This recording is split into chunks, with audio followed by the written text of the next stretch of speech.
The tulips are too excitable. It is winter here. Look how white everything is. How quiet. How snowed in. I'm learning peacefulness, lying by myself quietly as the light lies on these white walls, this bed, these hands. I'm nobody. I've nothing to do with explosions. I have given my name and my day clothes up to the nurses and my history to the anesthetist and my body to surgeons.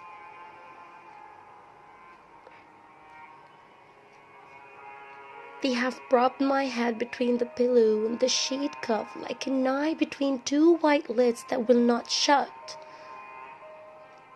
Stupid pupil. It has to take everything in.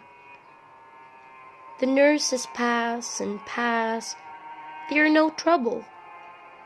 They pass the way gulls pass inland in their white caps, doing things with their hands, one just the same as another.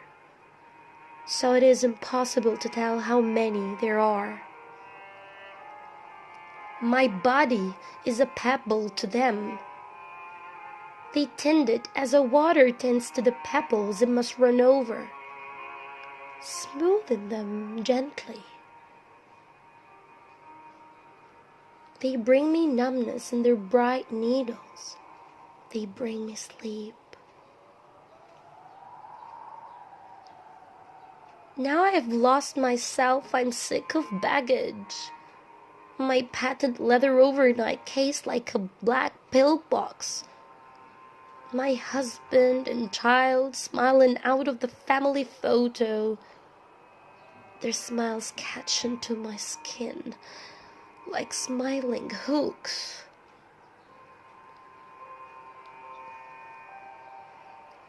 I've let things slip. A 30-year-old cargo boat stubbornly hanging onto my name and address. They have swept me clear of my loving associations.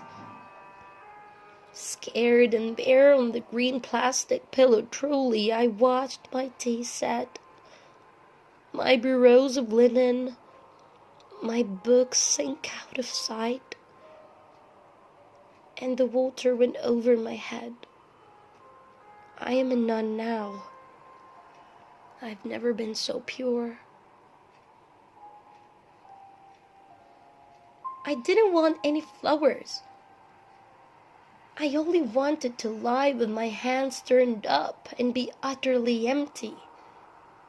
How free it is. You have no idea how free. The peacefulness is so big it dazes you.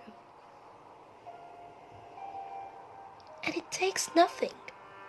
A name tag, a few trinkets. It is what the dead close on. Finally, I imagine them shutting their mouths on it, like a communion tablet. The tulips are too red in the first place. They hurt me. Even through the gift paper I could hear them breathe lightly, through their white swaddlings, like an awful baby. Their redness talks to my wound, it corresponds. They are subtle. They seem to float, though they weigh me down, upsetting me with their sudden tongues and their color. A dozen red lead sinkers round my neck. Nobody watched me before. Now I am watched. The tulips turned to me. In the window behind me where once a day the light slowly widens and slowly thins. And I see myself, flat, ridiculous, a cut paper shadow between the eye of the sun and the eyes of the tulips. and I have no face. I have wanted to efface myself. The vivid tulips eat my oxygen. Before they came, the air was calm enough, coming and going, breath by breath, without any fuss. Then the tulips filled it up like a loud noise. Now the air snags and eddies round them the way a river snags and eddies round a sunken rust red engine. They concentrate my attention. That was happy, playing, and resting without committing itself. The walls also seem to be warming themselves. The tulips should be behind bars like dangerous animals. They're opening like the mouth of some great African cat. And I'm aware of my heart. It opens and closes its bowl of red blooms out of sheer love of me. The water I taste is warm and salt, like the sea, and comes from a country far away as health.